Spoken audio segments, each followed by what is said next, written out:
하겠습니다. 오늘 하나님의 말씀 마태복음 5장 1절부터 5절까지 보도록 하겠습니다. 5절이기 때문에요. 또 짧은 구절이기 때문에 함께 읽어보도록 하겠습니다. 1절부터 5절까지 다 같은 목소리로 읽겠습니다. 시작. 예수께서 무리를 보시고 산에 올라가 앉으시니 제자들이 나아온지라. 입을 열어 가르쳐 이르시되 심령이 가난한 자는 복이 있나니 천국에 그들이 것이며 애통하는 자는 복이 있나니 그들이 위로를 받을 것이며 온유한 자는 복이 있나니 그들이 땅을 기업으로 받을 것임이요. 아멘. 오래전에 에릭 크랩턴이라고 하는 가수가 있었습니다. 아마 그 가수를 여러분 다 아실 것인데 1992년 그가 발매한 곡 한 곡 때문에 이 사람은 전 세계적으로 유명해졌습니다. 그 곡의 이름이 Tears in Heaven.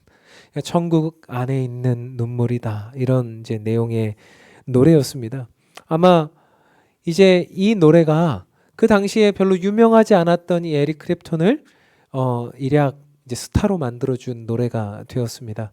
근데 사실 이 노래가 그가 어떤 면에서 뭐 노래를 부르기 위해서 이 노래를 가지고 어떤 유명세를 얻기 위해서 만든 노래는 아니었습니다.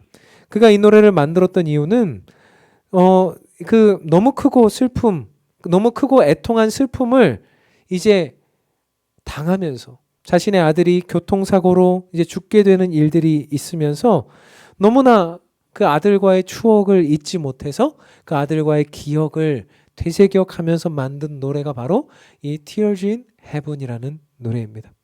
사실 그는 말씀드렸던 대로요. 이 노래를 가지고 어떤 유명세를 얻어야겠다. 이 노래를 가지고 어떤 내가 인기를 얻어야 되겠다라고 생각했던 것이 아니었습니다. 그는 그 당시에 이 노래를 만들지 않고는 도저히 견딜 수 없는 상태. 그죠? 이 노래를 부르지 않고는 완전히 미쳐버릴 것 같은 상태에서 이 노래를 만들었고 사실 이 노래가 발매되자마자 수많은 사람들의 공감을 얻은 것입니다. 저는 한번 생각해 봤습니다. 이 노래가 이제 들어보면 뭐 멜로디도 좋긴 하지만 사실 그 안에 있는 가사에 우리 마음이 이제 울리는 내용들이 있거든요. 그러면 왜 이 노래가 이렇게 전 세계적으로 유명한 노래가 될 수밖에 없었을까? 한번 곰곰이 생각해 보았는데요.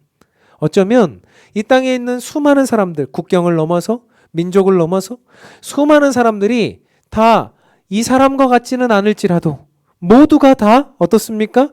애통하고 눈물 흘리고 힘들고 어려운 인생을 살아가고 있기 때문에 우리 모두가 사실은 그렇게 힘들고 아픈 인생을 살아가고 있기 때문에 그 아픈 인생들 모두에게 공감할 수 있는 공통적인 내용이었기 때문에 이 노래가 어쩌면 그런 인기를 끌 수 있지 않았을까라는 생각을 해보게 됩니다.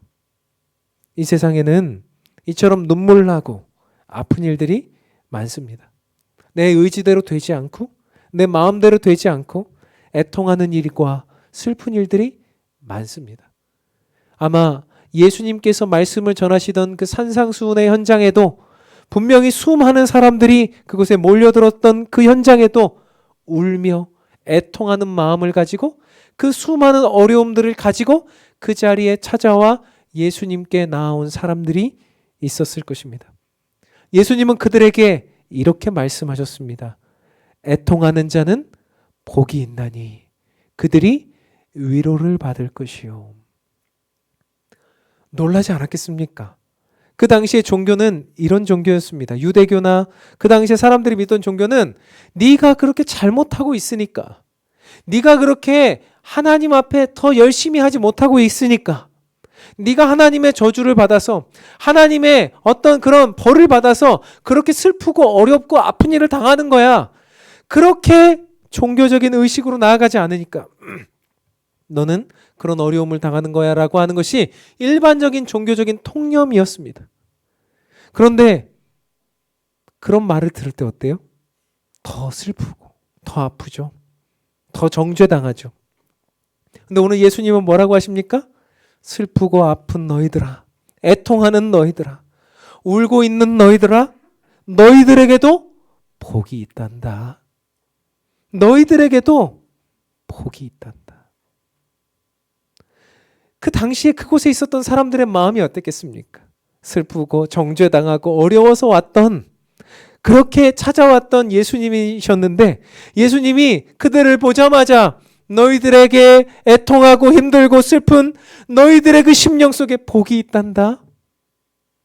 아마 그들의 눈이 뜨이고 귀가 뜨였을 것입니다. 그 안에는 여러 사람들이 있었을 것입니다. 누가복음에는요, 이런 사람들을 우는 자라고 표현했어요. 애통하는 자를 우는 자라고 표현했습니다. 달라스 윌라들은 그의 책에서 이렇게 표현했어요. 배우자에게 버림받아 억장이 무너지는 사람, 어린 자녀의 죽음으로 가슴 찢기는 비통과 우울에 잠긴 부모, 경제 불황이나 못 맞춰온 회사에서 일자리를 잃었거나 주식이나 투자의 실패로 평생 저축을 날린 채 인생의 마지막을 맞이한 사람, 가슴이 멍들어 아픈 표현할 길이 없는 그런 상태를 맞이한 사람, 그런 사람들이 그곳에 모여 있었다는 겁니다. 아마 우리들도 그럴 겁니다. 제가 신방을 하거나 훈련을 하면서 많은 성도들의 이야기를 듣는데요.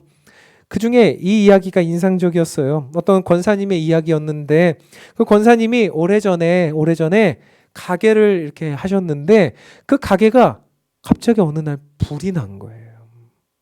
그래서 그 가게가 이게 기가 막힌 일 아닙니까?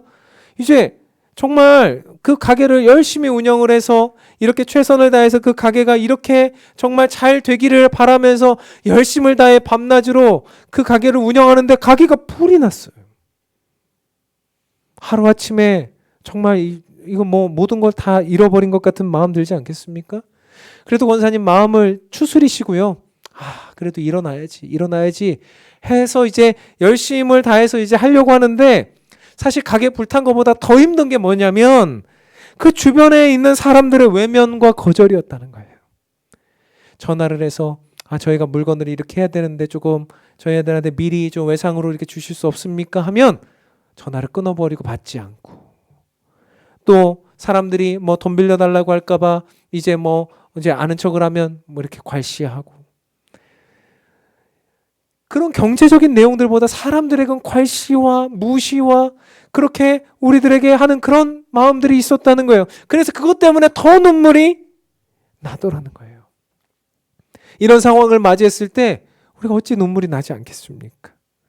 파산, 거절, 육신적인 아픔, 모든 상황, 내 인생에 있어서 도저히 맞이하지 않을 것 같았던 그런 상황들을 한꺼번에 맞이해서 우리들은 어떻습니까? 애통하는 거죠. 우는 거예요. 그래서 그들은 어떻습니까? 애통하는 마음, 우는 마음을 가지고 지푸라기라도 잡는 심정으로 예수님 앞에 나온 거죠. 예수님이 뭐라 그러세요? 애통하는 너희들, 우는 너희들 복이 있다. 그러면서 너희들의 마음속에 위로를 받을 것이다 이러셨어요. 위로를 받을 것이다. 말씀드렸던 대로 그들의 수많은 문제 속에서 위로를 얻을 것이라고 하니, 이들은 저분이 나의 문제를 해결해 주시려나? 저분이 나의 어떤 빚을 갚아 주시려나? 아니면 어떤 신적인 능력을 가지고 어떤 해결해 주시려나? 이런 생각을 가지고 눈이 번쩍 띄고 이제 귀가 번쩍 띄었을 겁니다. 그때 예수님께서 위로를 받을 것이다 이러셨어요. 그 위로가 무엇이냐? 여기 보니까 위로는요, 언어적으로 그냥 말로 위로하는 게 아니더라고요. 위로라고 하는 이 원어의 의미, 이 원어가 뭐냐면 파라칼레오예요. 이 파라칼레오가 어떤 말이냐면 곁으로 부르다는 뜻이에요. 곁으로 부른다는 거예요. 그러니까 예수님이 너희가 위로를 받을 것이요 했을 때, 이 위로를 받는다는 뜻은 뭐냐면 너희들이 슬프냐? 애통하냐? 우냐? 너희들 내 곁으로 오라 이 얘기예요. 그러니까 파라칼레오라는 말이 하나님 곁으로 가까이 부르다는 뜻이거든요. 그러니까 예수님이 파라칼레오 하시면서 나에게 가까이 오면 그 모든 상황 속에서 내가 너희들에게 위로를 줄게. 그래서요, 파라클레토스 비슷한 말 아닙니까? 파라칼레오가 곁으로 부르다라는 뜻이라면 파라클레토스는 뭘까요? 보혜사라는 뜻이에요. 성령님의 별명이죠. 보혜사, 위로자, 곁으로 부르시는 자라고 하는 이 성령님이라고 하는 이 뜻도 파라칼레오에서 나온 거예요. 예수님의 위로가요, 이렇게 오는 거예요. 결국 우리의 위로는 어디서부터 오는 겁니까? 우리의 궁극적인 위로는 그 문제가 해결되는 것에서 오지 않아요. 빚이 해결되고 몸이 낫고 이런 것에서 오지 않습니다. 그런 것은 계속해서 반복되는 우리들의 일상이고 우리들의 삶이죠.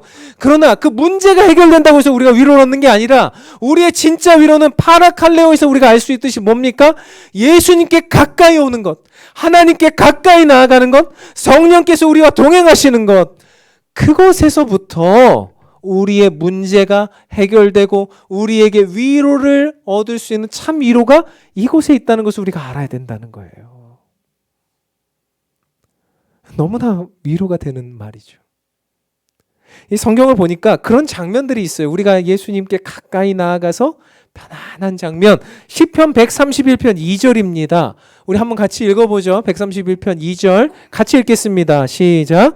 실로 내가 내 영혼으로 고요하고 평온하게 하기를 젖된 아이가 그의 어머니 품에 있음 같게 하였나니 내 영혼이 젖된 아이와 같도다.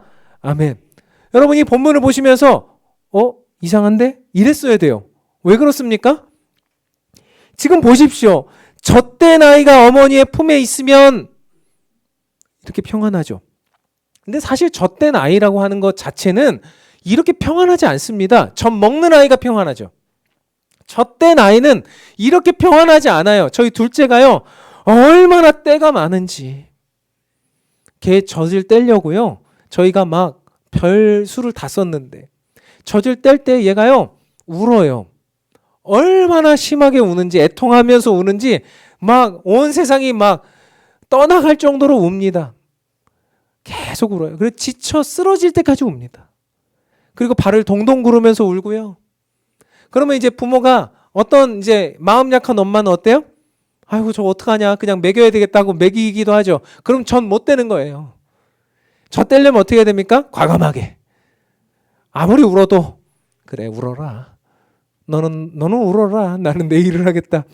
이제 그래야 젖을 뗄 수 있는데 사실 젖 뗄 때는 너무나 힘든 거거든요. 이 젖을 뗀다는 거.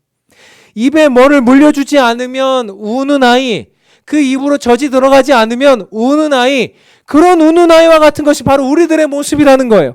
근데 오늘 젖된 아이를 어떻게 그렇게 평안하게 고요하게 그렇게 있을 수 있습니까? 이 젖된 아이가 이제 아는 거예요.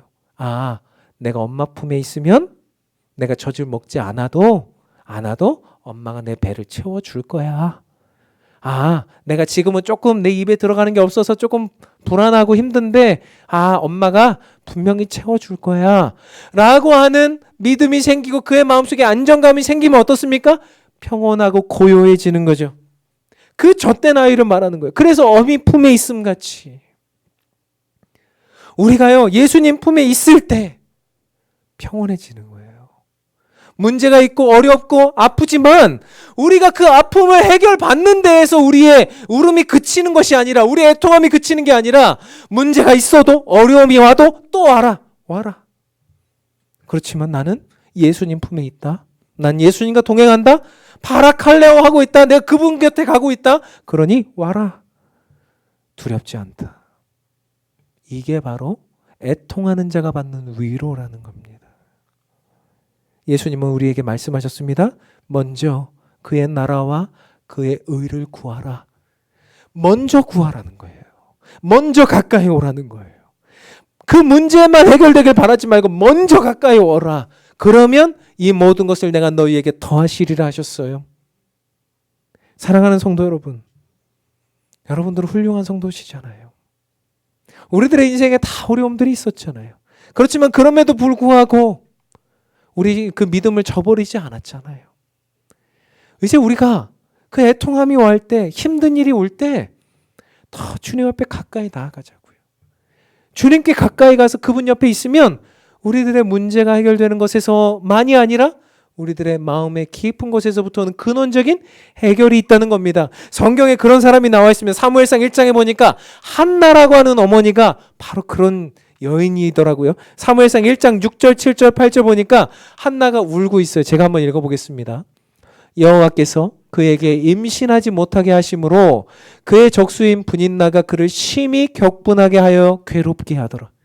매년 한나가 여호와의 집에 올라갈 때마다 남편이 그같이 하매 분인나가 그를 격분시킴으로 그가 울고 먹지 아니하니 그의 남편 엘가나가 그에게 이르되 한나여 어찌 울며 어찌하여 먹지 아니하며 어찌하여 그대의 마음이 슬프냐 내가 그대에게 열아들보다 낫지 아니하냐 하니라 그랬어요. 어찌하여 울며 어찌하여 먹지 아니하며 어찌하여 슬프냐 그랬어요. 내가 열아들보다 낫지 아니하냐 그랬어요.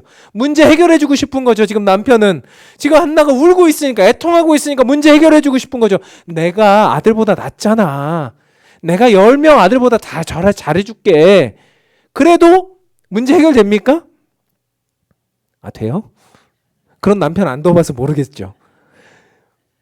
내가 낫잖아 막 이러면서 하면 내가 너한테 재산도 주고 내가 다 주고 내가 너 손에 물 한 방울 안 묻히게 해주고 우리 지난주 수요일에 여러분들이 다 비웃은 거 알고 있어요? 물에 손 한 방울 안 묻히게 해주고 이랬는데 그 한나에게 문제가 해결되던가요? 안 되더라는 거예요. 안 돼요. 그런데 한나에게 문제가 해결됐습니다. 자, 2장 1절 보니까 이렇게 바뀌어졌어요. 보십시오. 2장 1절 같이 읽겠습니다. 시작. 한나가 기도하여 이르되 내 마음이 여호와로 말미암아 즐거워하며 내 뿔이 여호와로 말미암아 높아졌으며 내 입이 내 원수들을 향하여 크게 열렸으니 이는 내가 주의 구원으로 말미암아 기뻐함이니이다. 여기 보니까 2장 1절에 보니까 말미암아 3번 나오거든요. 뭘로 말미암았습니까? 여호와로 말미암아 주의 구원으로 말미암아. 지금 한나가 사무엘이 나온 것만으로 그 문제가 해결되어서 애통함이 기쁨으로 바뀌었나요? 아니라는 거예요. 한나는 깨달았어요. 아니다. 사무엘로 말미암아 내가 해결된 게 아니다. 내가 사무엘로 말미암아 내 마음이 즐거워하며 아니었습니다. 누구로 말미암아? 여호와로 말미암아 주의 구원으로 말미암아. 역전의 하나님이에요. 그러니까 우리가 하나님 앞에 나온다는 것은 이런 역전을 기대하면서 우리가 애통하며 울어도 주님께 가까이 나올 때 역전이 일어나고 위로를 얻는 거예요. 시편 30편 11절에 보니까 주께서 나의 슬픔을 면하여 내게 춤이 되게 하시며 나의 베옷을 벗기고 기쁨으로 띄우셨나이다. 아멘. 사랑하는 성도 여러분, 혹시 여러분의 마음속에 애통함과 슬픔과 울음과 어려움들이 있습니까? 여러분, 파라칼레오 주님 앞에 가까이 나오십시오. 그러면 주님께서 여러분들의 슬픔을 변하여 춤이 되게 하시고 베옷을 벗겨서 기쁨이 되게 하신다. 그게 우리의 위로입니다. 지금 당장 해결되지 않아도 나오십시오. 그러면 주님이 위로를 주실 것입니다. 근데 저는 성경 안에서 그러면 우리가 위로를 얻는 거구나. 슬픔은 위로를 얻는 거구나. 그러니까 여기서 그냥 머무르면 안 된다고 생각해요. 신앙이 개인적인 신앙에서 머무르면 안 되고요. 이것이 이제 원동력이 되어서 어떤 더 놀라운 지경으로 가야 되지 않겠습니까? 그러니까 우리의 애통함이 어떻게 사용되어져야 되겠습니까? 잘 보여주는 것이 느헤미야 1장이에요. 느헤미야 1장 1절부터 4절 제가 읽어볼게요. 하가랴의 아들 느헤미야의 말이라. 아닥사스다 왕 제20년 기슬루월에 내가 수산궁에 있는데 내 형제들 가운데 하나인 하나니가 두어 사람과 함께 유다에서 내게 일을 얻기로 내가 그 사로잡힘을 면하고 남아있는 유다와 예루살렘 사람들의 형편을 물은즉 그들이 내게 이르되 사로잡힘을 면하고 남아있는 자들이 그 지방 거기에서 큰 환난을 당하고 능력을 받으며 예루살렘 성은 허물어지고 성문들은 불탔다 하는지라. 4절은 같이 읽을게요. 내가 이 말을 듣고 앉아서 울고 수일 동안 슬퍼하며 하늘의 하나님 앞에 금식하며 기도하여 이렇게 말했어요. 지금 느헤미야는 뭐 때문에 울고 슬퍼하며 금식하며 기도하고 있어요? 자신의 민족의 아픔 때문에. 그 민족이 사로잡히고 또 때로는 능력받고 때로는 성이 허물어지고 성문들이 불타서 그 모든 광경들을 생각하고 그 고통당하는 인생들을 보니 자기의 민족들을 보니 너무나 슬프다. 울고 있는 거예요. 애통하고 있는 거죠. 지금 느헤미야는 그 애통을 개인사의 문제에 국한시키지 않고 그 문제를 어떻게 했습니까? 나라와 민족과 열방을 위한 기도로 바꾸고 있는 거죠.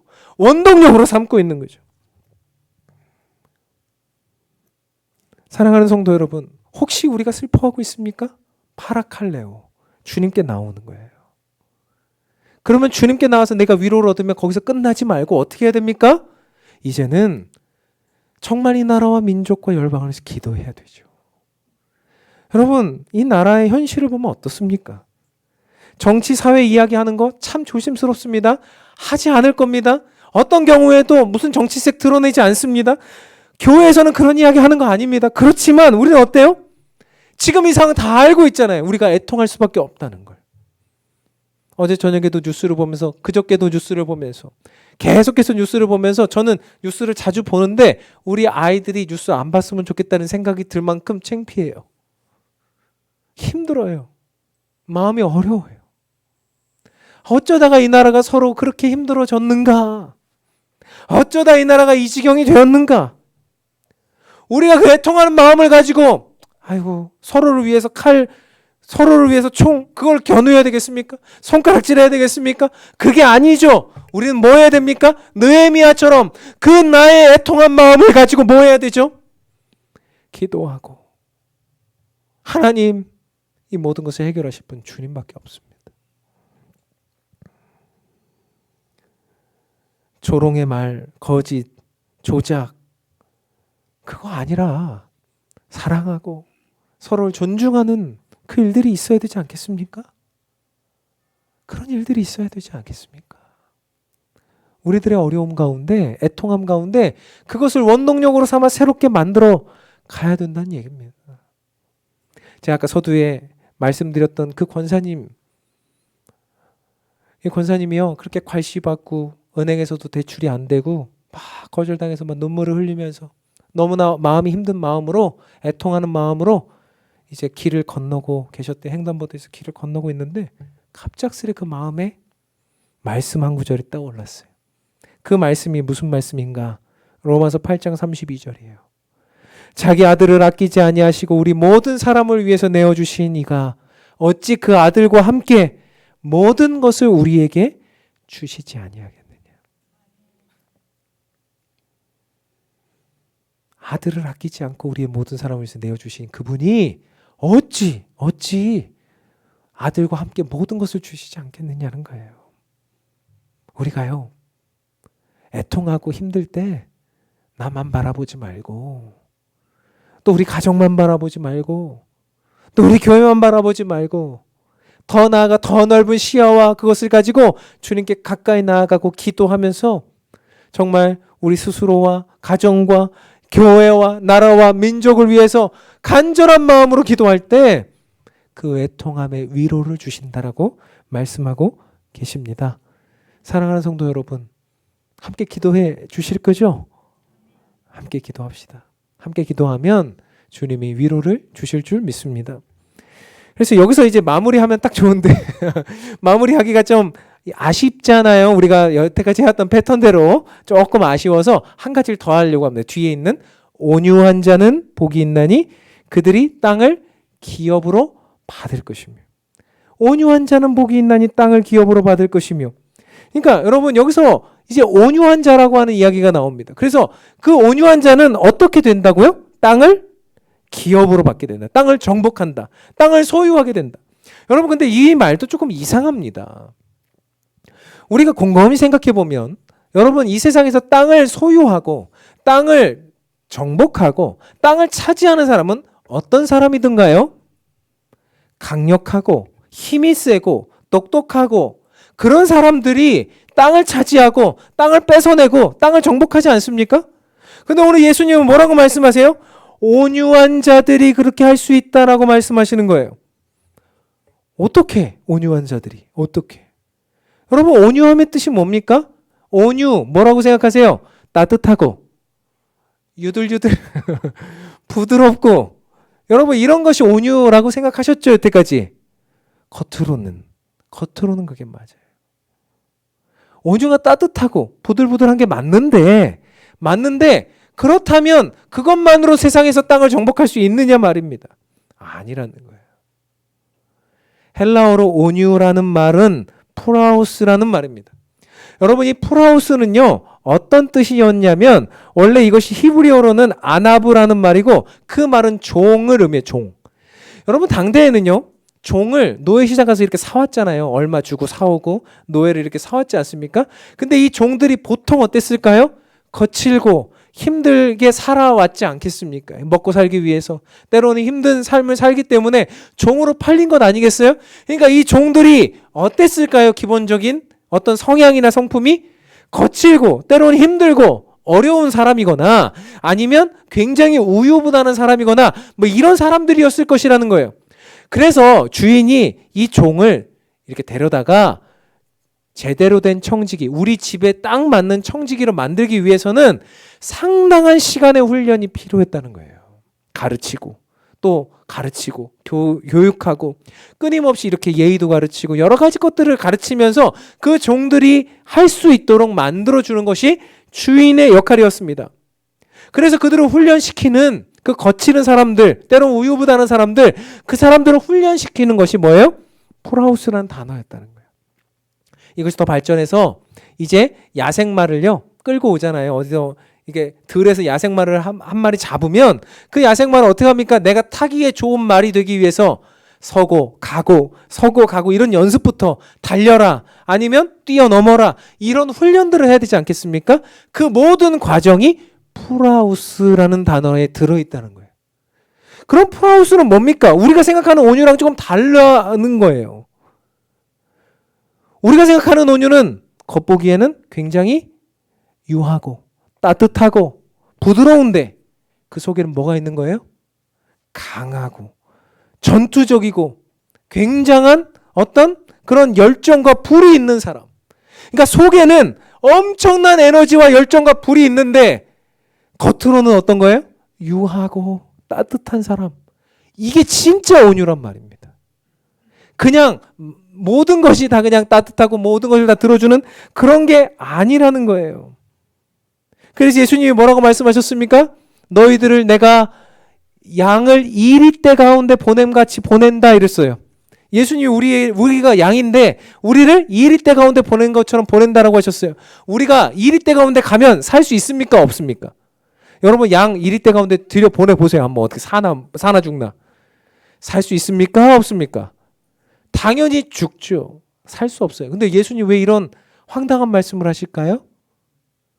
우리가 누구기 때문에? 우리가 속에 뭘 품고 있기 때문에? 우리 사자를 품고 있어 속에. 겉은 양인데 속에는 사자를 품고 있어. 그래서 이리 때가 와도 앙 해버리는 거예요. 내가 너무 앙 하는데 하지 말아야지 이제. 교회는 이런 거거든요. 교회는 겉으로는 부드러워요. 따뜻해요. 사람들을 도와요. 사람들을 오게 만들어요. 그렇지만 속에는 뭐가 있습니까? 강함이 있어요. 굴하지 않는 열정이 있어요. 그것을 어떻게 만들어냅니까? 우리가 세상 가운데 살면서 우리들의 마음대로 형성되었던 나의 성격과 히스토리와 모든 것들을 어떻게 해요? 훈련으로서 바꿔낸다는 거예요. 훈련. 그래서 훈련하지 않으면 온유한 사람이 될 수가 없어요. 강영욱 씨가 나오는 개는 훌륭하다. 여러분 많이 보셨죠? 개는 훌륭하다. 원래 개는 훌륭한데 사람이 잘못됐다 이 얘기예요. 이분이 하고 싶은 얘기는. 그래서 강영욱 씨가 가기만 하면 막 개들 막 있는데 얘 천방지축이거든요. 막 사람 가서 물고 막 강아지 가서 물어버리고 막 대형견들 특별히 얘네들 막 이빨 막 무섭잖아요. 근데 얘네들이요. 강영욱 씨가 어떻게 훈련을 시키는가 하면 강영욱 씨는 처음에 가면 무조건 목줄을 합니다. 목줄. 목줄을 해가지고 얘를 통제시켜요. 아니야 그거 하면 안 돼 하면서 블로킹을 막 이게 몸으로 해주고 얘를 못 움직이게 해가지고 딱 이렇게 해서 훈련을 시킨단 말입니다. 그러면 얘가 이렇게 하는 게 나한테 더 이로운 것이구나, 행복한 것이구나 하면서 바뀌어지는 거예요. 그래서 거의 개들이요 보면 거의 하루 만에 애들이 개과천선해요. 보면 아주 달라져요. 근데 강영욱 훈련사 말이 이제 제 뇌리를 때리는 말이 하나 있었어요. 뭐냐면 맹견들 있지 않습니까? 대형견들 아주 사나운 애들. 얘네들을 훈련시키지 않으면 주인들이 얘네들 아주 예쁘다, 너희들 소중한 애들이니까 내가 너희들 훈련 안 시켜줄게 하고 입마개도 안 하고 그렇게 훈련시키지 않는 상태에서 데리고 다니다가 사람을 물거나 개를 물면 얘 어떻게 해야 됩니까? 얘 안락사 시켜야 된다는 거예요. 그러니까 강영욱 훈련사가 계속 얘기하는 거예요. 얘 계속 키우고 싶으시면은 훈련시키셔야 된다고. 얘 계속 키우시고 싶으시면 입마개 하고 딱 주인의 말을 잘 들을 수 있도록 목줄하고 훈련시키셔야 됩니다. 안 그러면 얘 더 이상 못 키울 수 있습니다. 이렇게 말한다는 거예요. 온유란 그런 것이구나. 주님께서도 우리에게 말씀하시는 게 그런 거예요. 주님이 우리에게 너희들 훈련돼야 된다. 천방지축, 내 마음속에 있는 거칠은 거, 때로는 우유부단한 거 그냥 그대로 갖고 와가지고 교회에서 그냥 다 풀어내고 다 내 마음대로 하고 다 내가 원하는 대로 하고 그거 훈련 안 된 거예요. 온유하지 않은 거예요. 온유는요, 내 마음속에 수많은 것들이 있고 불이 있고 내 마음속에 열정이 있고 나 잘하는 거 많고 그래도 어떻게 하는 겁니까? 겉으로는 내 안에 있는 모든 것들을 주님 앞에서 내려놓고 주님의 뜻에 따라 합당하게 그 길을 걸어가는 거죠. 주님이 말씀하시면 가고 서라 하면 서고 야생마 훈련시키듯이 주님이 가라 하면 가고 서라 하면 서고 달리라고 하면 달리고 내려가라고 하면 내려가고 그게 주님이 말씀하시는 온유예요. 모세가 그랬고 바울이 그랬습니다. 성경 안에 그런 온유한 사람들이 있습니다. 특별히 바울은 어땠습니까? 사람을 죽이기까지 할 수 있을 만큼 그 마음속에 불이 강력한 사람이 있어요. 열정이 가득한 사람. 그래서 자기가 맞지 않으면 유대교의 그 교리에 맞지 않으면 사람들을 죽일 수도 있고 그래서 그 불이 상대방에게 나와 상대방을 태워버리는 그런 사람이 바로 바울이었어요. 그런데 바울은 어떻게 됩니까? 다메섹 언덕 올라갈 때 예수님 딱 만나잖아요. 예수님 그때 뭐 하신 거예요? 바울 목줄 잡은 거예요. 목줄 잡고 너 이제부터 아라비아로 가. 3년 동안 거기서 훈련받고 너 고향으로 가. 거기서 기도하면서 훈련받고 훈련에 훈련을 받고 훈련에 훈련을 받으니까 이 사람이 어떻게 됩니까? 자기 마음속에 그 내면에 불이 없어진 게 아니고요. 겉으로 잘된 포장을 한 겁니다. 그리고 절대로 그 불이 밖으로 새나오지 않아요. 따뜻함만 유지하는 거죠. 그 열정을 가지고 담대하게 나아가되 결코 그것을 다른 사람에게나 어떤 사람들에게 쓰지 않는 거죠. 그게 온유입니다. 이제 온유의 정의를 우리가 다시 한번 바꾸어야 됩니다. 그렇게 바울이 받은 땅이 어디입니까? 주님은 그런 온유한 사람들이 땅을 기업으로 받는다고 했는데 바울이 그렇게 온유하게 되어서 그렇게 훈련되어서 어떤 땅을 받았습니까? 유럽 전역을 받았어요. 마게도니아로 가라 하실 때 가서 그곳에서 유럽 전역을 받고 정말 성경을 쓸 때 수많은 성경을 기록한 성경의 기록자가 되고 온 인류 역사상 그만한 전도자가 없다고 말할 만큼 그런 사람이 되는 그런 지경이 넓혀지는 역사들이 있었다는 얘기예요. 사랑하는 성도 여러분, 교회 안에는 무엇보다 온유한 사람이 필요합니다. 교회 안에는 막 내 마음대로 이리저리 좌충우돌 치고받는 사람 별로예요. 여러분 양의 탈을 쓰고 막 취받아 보세요. 그 사람 양이라고 안 하고 그 다음부터 뭐라 그래요? 염소다 그래요. 염소다. 비슷하게 생겼는데 너는 양의 탈을 썼는데 어떻게 취받니? 넌 염소구나. 예수님 염소 별로 안 좋아하세요. 우리가 양의 탈을 쓰고 내면에는 사자의 가슴을 가지면 되죠. 사자의 심장을 가졌으면 되죠. 주님 앞에서 정말 주님이 가라하시는 길을 가고 이것을 해야겠다라고 마음먹으면 주님이 말씀하시는 그 길을 걸어가고 주님이 역사하시면 그 길 앞에서 나의 모든 것을 내어놓고 그렇게 나아가는 사람, 그렇게 사자의 심장을 가지고 정말 온유한 마음으로 나아가는 사람, 그 사람이 땅을 기업으로 받는 거예요. 이 서세 신동을 받고 이 더 바른 교회가 그 지역을 넓혀가고 이 나라와 민족을 소유로 받고 전 세계 열방을 소유로 받는 사람, 그런 온유한 사람이 받게 되는 거라고 말씀하고 계십니다. 오늘 말씀을 결론 맺으면서 주중에 제가 남자 피겨스케이터 차준환 선수의 인터뷰를 봤어요.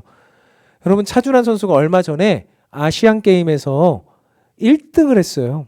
남자 피겨 아시안 게임에서 1등한 게 최초고, 남자 피겨 스케이터가 어디 나가서 메달을 따고 있는 게 지금 역사를 쓰고 있는 중이거든요. 별로 관심 없으시죠?